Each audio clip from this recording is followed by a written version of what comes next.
You have an inheritance that is eternal, and the pain and suffering of this moment will pass. The resurrection, in a single moment, showed the world once for all time who Jesus actually is.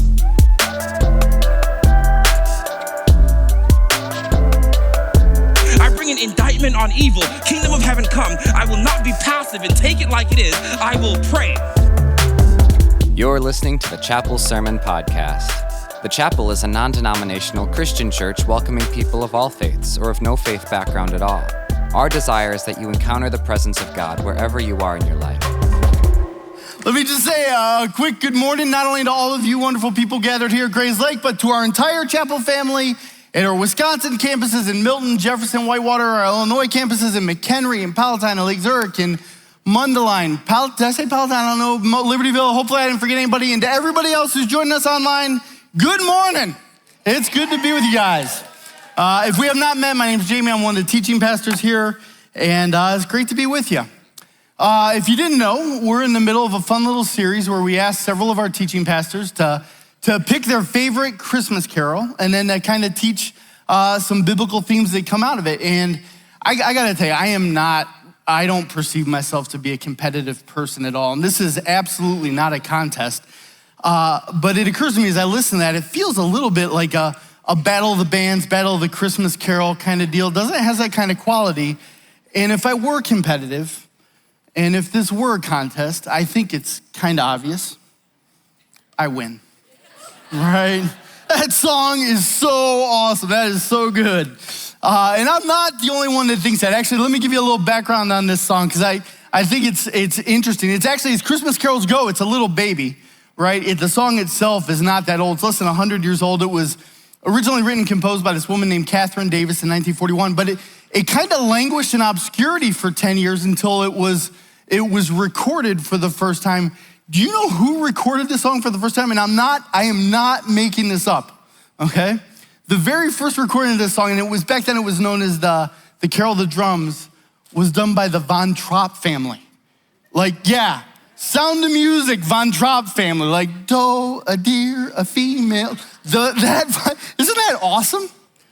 But even they weren't that good because this song languished in obscurity for like another 10 years. Nobody ever heard of it until this really popular band director, I guess that was a big thing in the 50s, picked it up and he kind of rearranged the lyrics, added some vocals, a little more drums, and he rebranded it as The Little Drummer Boy.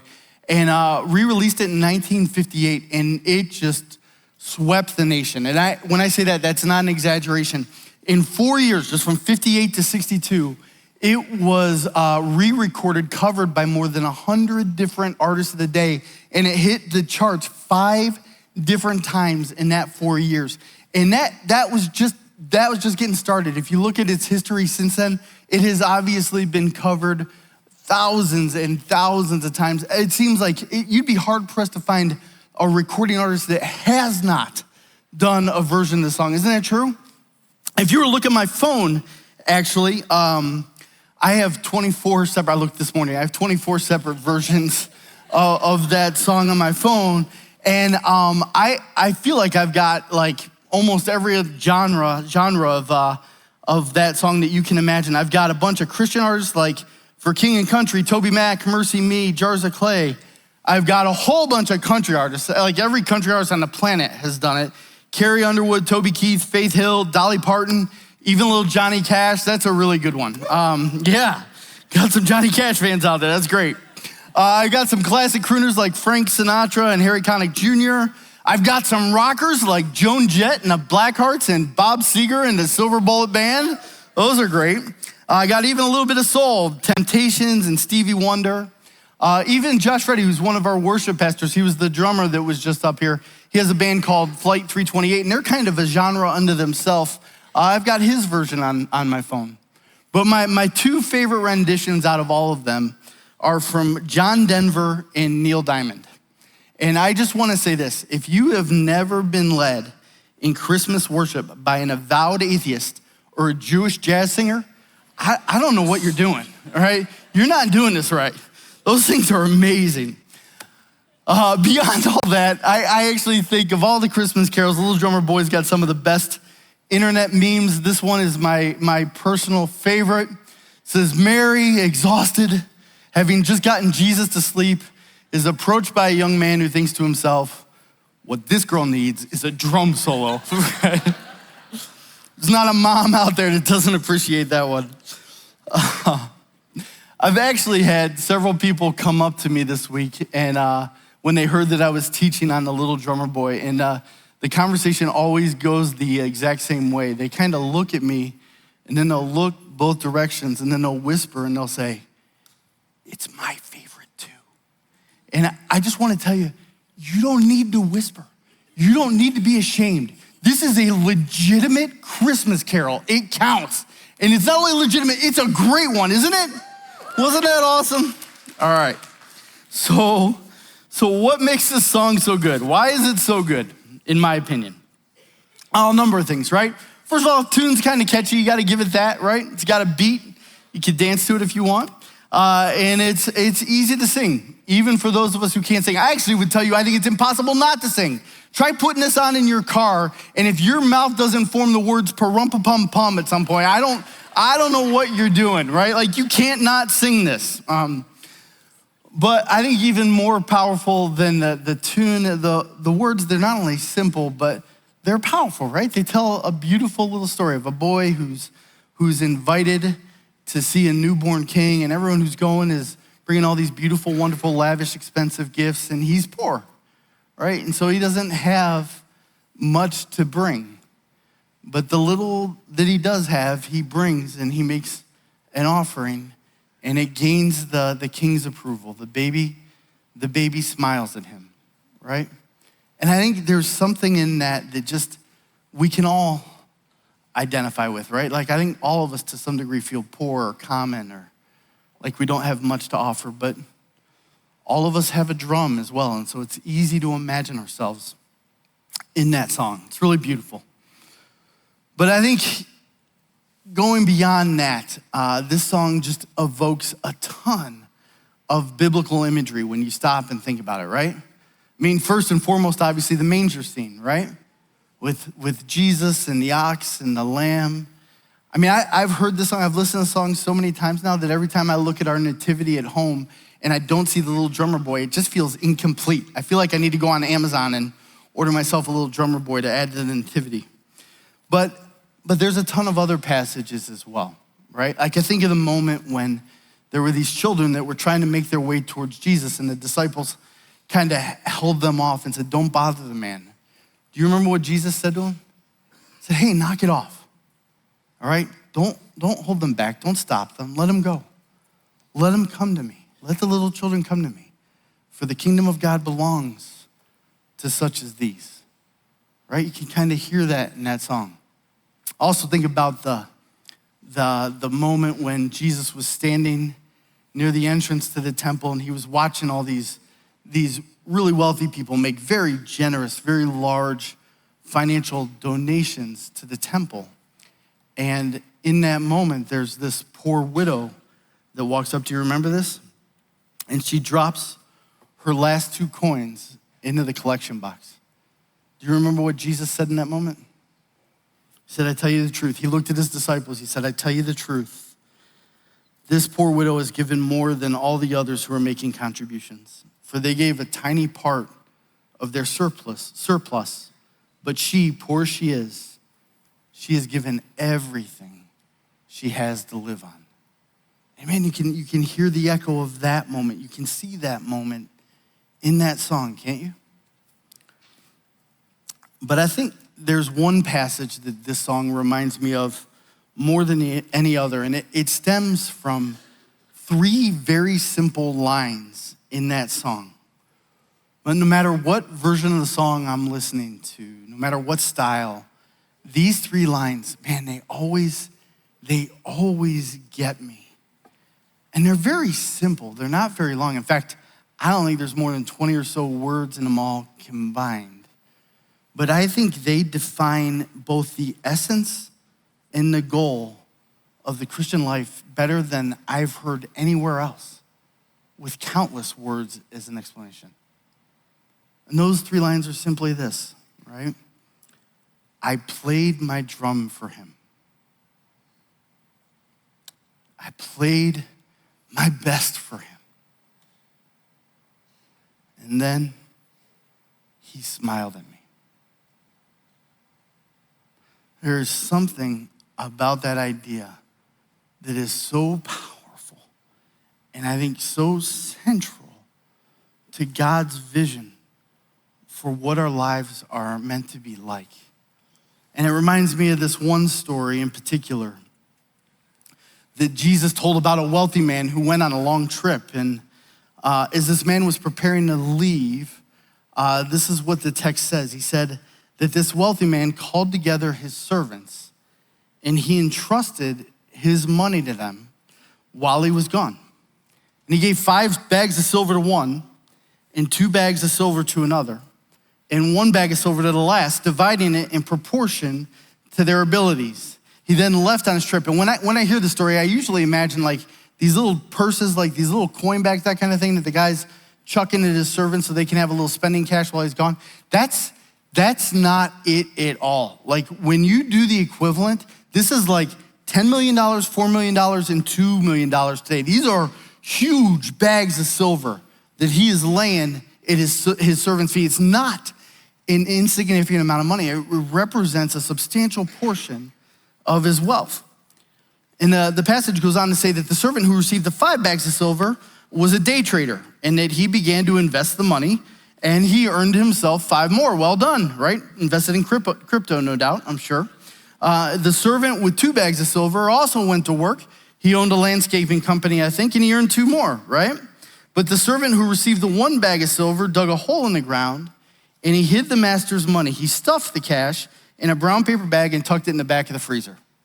Yeah, that's what he did.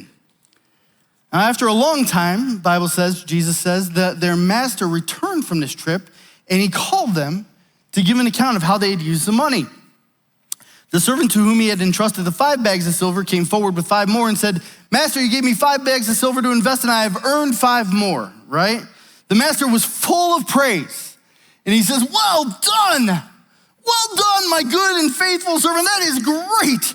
You have been faithful in handling a small amount, so now I'll give you many more responsibilities. Let's party, baby. Great job. That was awesome. And then the servant who had received the 2 bags of silver came forward and said, Master, you gave me 2 bags of silver to invest, and I have earned 2 more. And Master says the exact same thing, different amount, same response. Well done. Great job. That's fantastic. You've been faithful in handling this small amount, so now I will give you many more responsibilities. Let's go party. Right? Beautiful. Then the servant with 1 bag of silver came and said, Master, I knew you were a harsh man, harvesting crops you didn't plant and gathering crops you didn't cultivate. I was afraid I would lose your money, so I hid it in the earth. Look, here's your money back. The master had a very different response this time, didn't he? He said, you wicked and lazy servant. If you knew I harvested crops and didn't plant and gathered crops I didn't cultivate, why didn't you at least deposit my money in a bank? Then I would have gotten some interest, right? Then he ordered, take the money from this servant and give it to the one with 10 bags of silver. To those who use well what they are given, even more will be given, and they will have an abundance. But from those who do nothing, even what little they have will be taken away. Now throw this useless servant into the outer darkness, where there will be weeping and gnashing of teeth. It's a harsh response, right? And there's really no way to soften that, honestly. In this story, the behavior of the 3rd servant prompted a very, very severe response from the master. You know, this is not really the point, but I've actually always found it curious, interesting, how the master describes the servant as wicked and lazy. Did that catch your attention? Like lazy, I get, right? The servant didn't do anything with the money. That makes sense. But why was he wicked? Right? And I think the servant was wicked because he blamed the master for his own sin. I only did what I did because of who you are. You're the problem, not me, right? You can almost hear him singing the opposite of that Taylor Swift song, can't you? It's you're the problem, it's I'm doing an awful lot of singing today, and I'm not getting much. Yeah, there you go. Thank you. It is very rare that I sing. I want you to know that, all right? But I think what's interesting about this is that according to Jesus, one form of wickedness at least is not seeing or taking responsibility for our own sin. And I think just as equally what's interesting is that righteousness is more than just not sinning. A form of righteousness is actually seeing our sin, owning our sin, and taking responsibility for our sin.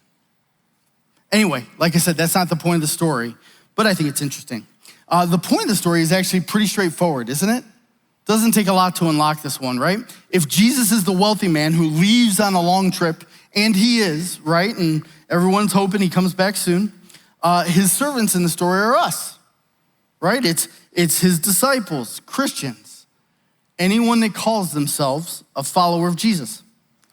And the treasure is the gifts, skills, abilities, opportunities that God has given to each and every one of us. And so this story is a contrast, right? It's a contrast between those who, quote unquote, use well what they are given with those who do nothing. And the point is that Jesus' expectation is that his followers will steward the treasure that they've been entrusted with to the very best that they can, the very best of their abilities, and they'll use it to amass spiritual treasure. What's spiritual treasure? Spiritual treasure is simply bringing more of God's kingdom on earth and more people into life in his kingdom. That's what spiritual treasure is. And Jesus' expectation is that we will use the treasure that we've been given to amass spiritual treasure. And it's really a message about stewardship. That is, the living with a degree of intentionality and wisdom, and even more so, effort to bring more of the kingdom of God on earth. And two of the servants did their very best to maximize what they had been entrusted with, didn't they? And they both received a ton of praise, the same praise for their efforts. One did literally nothing and was judged very harshly for it. And the point is that making the very most out of what God has given us, stewarding our lives with intentionality and wisdom and effort, everything that we've been given, all those gifts and skills and abilities for the sake of Jesus and his kingdom, that's something that's really, really important to God. Reminds me of this sign I had hanging on my bedroom wall when I was a small child. I don't know where my mom found it, but it was effective because I've never forgotten it. But it simply read up on there, it said, "Who you are is God's gift to you. What you make of yourself is your gift to God." Who you are is God's gift to you. What you make of yourself is your gift to God. And it's this idea that you are a treasure. Each and every one of you is a treasure, and you have real treasure inside of you, treasure that nobody else has, that's unique to yourself. And God is calling you to use that treasure, to make the most of it, to bring more of his kingdom on earth. That's the point. My son Toby is a senior in high school this year, and he's on the bowling team, which is fun. He only started bowling last year, so in a lot of ways, he's still learning. But in a very short period of time, he's actually done exceptionally well. I'm kind of blown away. In fact, he's done so well that at the start of this year, he was elected one of his team's captains by his teammates, which is awesome. I'm super proud of him for that. High school bowling is a little bit of a different sport than other high school sports. Like in football, you have a freshman team, sophomore team, JV, varsity, right? In bowling, you have just varsity and then junior varsity 1, junior varsity 2, JV 1, JV 2, and on down the line. And it really doesn't matter how old you are because your place is determined by a rolling average of your score week after week. And so, for example, there's a freshman this year that's consistently, he's very good, that's consistently on the varsity team. And the competition to be on varsity is actually pretty fierce. On any given week, depending on the type of match they're playing, there's only 5 or 6 varsity spots, and there's about 45 kids on the team, 45 students on the team. And so you gotta be really, really good to be on varsity. In fact, this year, you got a near average 200 pins a game to be on varsity. I'm pretty confident if you add up all the pins I've knocked down in my lifetime, it doesn't total 200 pins. And so that's not an easy thing to do, right? That's really hard. And Toby is consistently right around that 6th or 7th spot. He's in the hunt, but right on the edge. And in fact, he started this year on varsity, which he was super excited about. But pretty early on, he didn't score well in a few matches. And another teammate was elevated to that spot, moving Toby down a level. And as you might imagine, that was a pretty difficult moment for him. And so when we first talked about it, when I asked him how he was doing, he just looked at me and he said, I'm doing terrible. I'm doing terrible. Dad, I'm a captain and I can't even make varsity? Like, that's pathetic. And he didn't say these words, but beyond the anger and frustration, there was a sense of shame and of failure. Like he disappointed anybody that had believed in him and let down Tracy and I. And I'm very cognizant as the parent of a teenager that they're not that interested in what I have to say 99% of the time. And so I do my best to hold my tongue, but occasionally there's moments where your kids let it loose, and whether they're gonna hear you or not, you kind of feel compelled to step into that. And this is one of those moments. And so I just said, Toby, can I share my thoughts with you? And he said, sure, whatever, And I said, Toby, you're an incredibly talented kid, and I'm super impressed with how good you're doing in such a short period of time. Honestly, I find it to be pretty amazing, and I do. But I said, in all that, can I tell you 2 things that I really care about, and 2 things I don't care about at all? And he kind of got his attention, and he said, yeah, go ahead. And I said, I don't give a rip whether you're on varsity or JV1 or JV2. I said, that doesn't matter to me at all. And I said, and if I can be even a little more candid, I said, I don't give a rip what you score. I don't care if you bowl a 150 or a 250. I said, I don't care at all. He's kind of looking at me with open eyes. I said, let me tell you what I do care about. I said, what I care about is that you are the best captain that you can be. That regardless of whether you're bowling with varsity or JV1 or JV2, that you are lifting up your teammates, that you're encouraging them, that you're cheering them on, that you are modeling the attitude that you all should have, and that you are leading by example, that you give that role the honor it deserves. I said, I care a whole lot about that. And he's just silent and looking at me. And I said, let me tell you the other thing I care about. I said, I care that every time you step up to that line, you throw the very best ball that you're capable of, and that you get every last pin that you can get, and that you give your team everything you've got to offer. I said, that's what I care about. And to Toby's credit, he's done exactly that. And here's what I'll tell you, that he's earned the respect of his teammates. They love him. And he's earned the respect of his coaches. They love him. He's even earned the respect of the parents of the other players on the team. They love him. And everything inside me wants to look at Toby and just say, well done, Toby. I am so proud of you. Well done. Man, you're doing a great job. If I can be so bold, I kind of feel like that's the perspective that God has towards us. I think Jesus wants followers, right? Who will see the opportunity that they've been given and the calling, who understand the treasure that they have inside of them and are all about trying to figure out how to make the most of it, to give it all to God, to see more of his kingdom come on earth. That's the kind of followers that I think Jesus wants to have. Followers who with great intentionality, they're gonna figure out genuinely how to orient their lives around Jesus, right? And with great wisdom, they're gonna look out in the world and they're gonna see how and where they can bring the kingdom of God in a way that nobody else can, right? And followers who with great effort, real effort, are not only willing to be inconvenienced, but actually sacrifice themselves in order to make it happen, in order to see more of his kingdom coming. That's the kind of followers that I think God is looking for. But if I'm honest, I think that's kind of rare. I think when you look around the church today, it's not often that we see a whole lot of those kind of people. I don't mean that in judgment. I think that's something that the church in America as a whole has really gotten wrong over the last 50 years. And I think it's just kind of become the water that we're all swimming in. We're not even really cognizant of it. And I think we've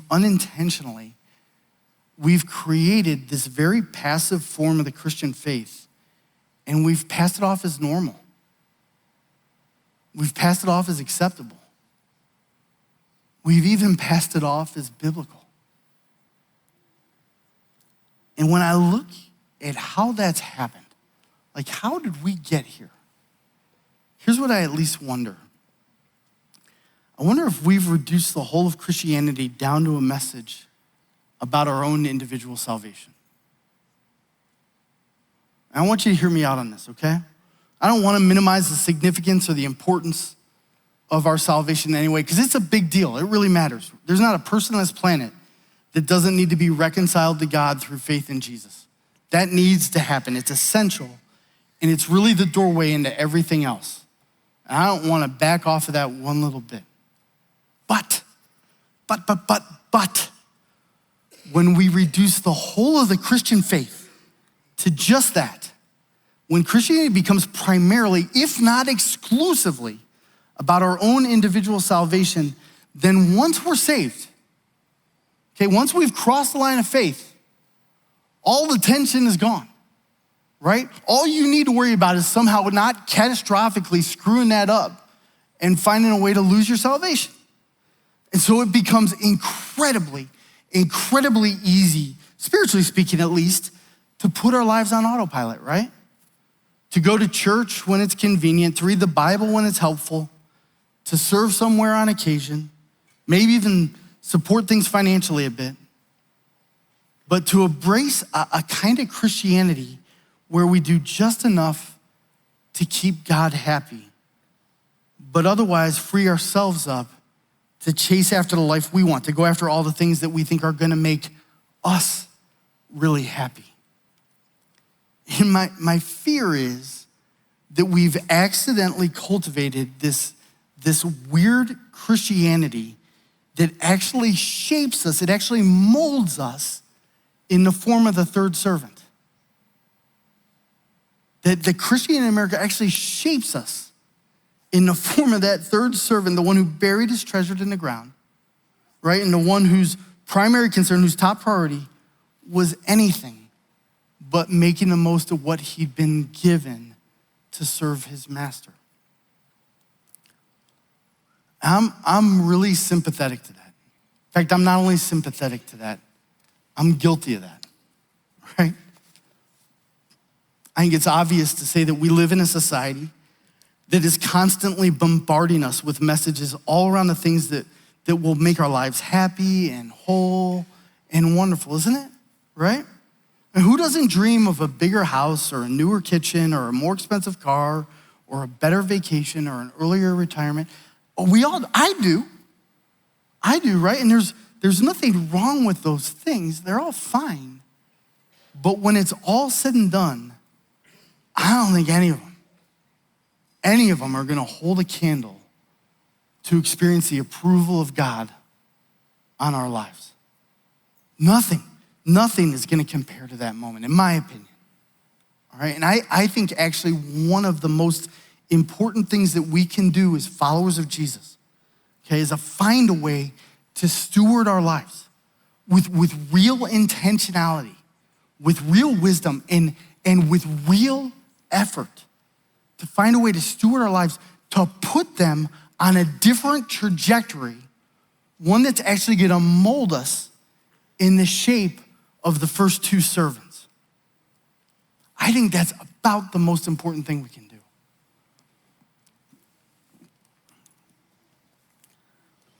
I find the little drummer boy a bit ironic in that it's overtly and obviously about this moment at the very start. It's an encounter between a boy and Jesus at the very start of Jesus' life.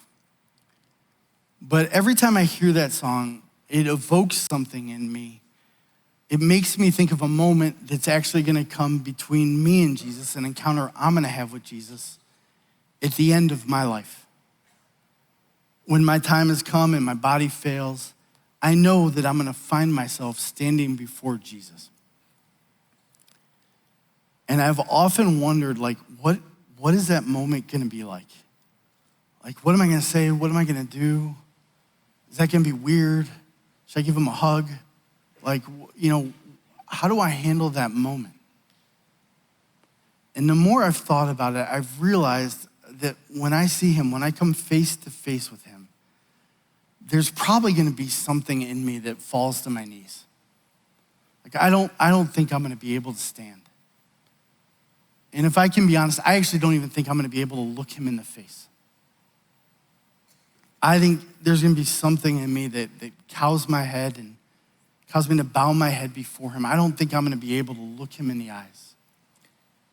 And I think, in all sincerity, I think the first words that are gonna come out of my mouth are, Lord, I'm so sorry. God, I'm so sorry. God, I know you see it. I see all the ways I failed you, God. I see all the ways I disappointed you. I know all the ways I got this wrong. I know, God, I know how much I've screwed up, and I just want you to know, Lord, I'm sorry. I'm so sorry. But after I've poured that all out, I hope I'm gonna have the strength to lift my head,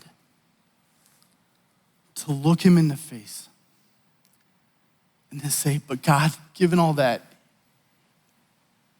God, here's what you gotta know. God, I gave my life for you. I gave my life for you. Lord, I did my best for you. As weak and pathetic as it was at times, Lord, I did my best for you.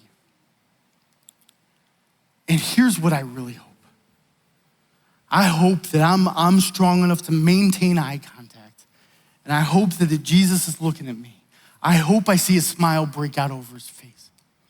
And I hope I hear these words. Yeah, James, you did. You sure did. And I'm so proud of you. Well done, James. Well done, my good and faithful servant. Come on, let's go party, right? As I began to think about and prepare this message, I bought myself an early Christmas present. Bought myself a pair of drumsticks, non-musically inclined though I am. And I thought, you know what? I'm gonna take these drumsticks and I'm gonna place them somewhere where I can see them at the start of every day. Somewhere maybe like in my bedroom, something like that. Because I had this thought. And my thought was simply this. What if I began to reimagine my life? And what if I began to imagine every single day like a tap on the drum? And every single day, I woke up and I resolved myself to play my drum as loud and as hard and as crisp and as clear as I possibly could by simply giving myself to God. Saying, God, today, just today, Lord, I am yours. God, I give myself completely to you. God, everything that I have, everything that I am, God, it's all yours. Today, I am yours. I give myself to you. And I just wonder if I did that day after day after day after day, would I reset the trajectory And would I reshape my life? And would I put myself in a mold of the first two servants? And would that someday lead to that moment I so desperately want, where I can look in the face of God and say, God, I gave my life to you. I gave my best for you. Where I could see his smile and I could hear him say those words, well done. Well done, good and faithful servant. But more than that, I wonder about it for you. I wonder about it for you. I wonder if you would do the same thing, and that you would begin to establish a new pattern for your life, and that every single day you would begin to rededicate yourself to that God and say, God, today I am yours. I am all yours. I am completely yours. I am all in. Everything that I am, everything that I have, Lord, today is yours. Would it put you on a trajectory, right? To one day where you would experience the same thing, where you would stand before Jesus and you would see a smile break out over his face and you would hear him say to you, well done, my good and faithful servant. Because I don't just want that for me, I want that for us. I don't want there to be a single person in here that doesn't have that moment, that doesn't have the privilege of standing before God and seeing a smile break out and his arms open up and have him say, welcome home, well done, you did great, let's party. Gosh, I want that for all of us. So I've asked the worship team to come back out and to lead us again in that song, albeit a little slower version. And here's my invitation to you. I think actually more God's invitation to you is to sing, but not only to sing, and to offer your worship, but not only offer your worship, but to offer those words is a commitment to where you say to God, God, I want to play my drum for you. I want to play my best for you. And God, someday I want to see your smile break out over my life. I give myself to you. Amen. God bless you, everyone. Thank you for listening to our podcast. We hope this was an encouraging and uplifting experience for you. If you'd like to listen to more of our sermons, you can visit the messages page of our website at chapel.org/messages.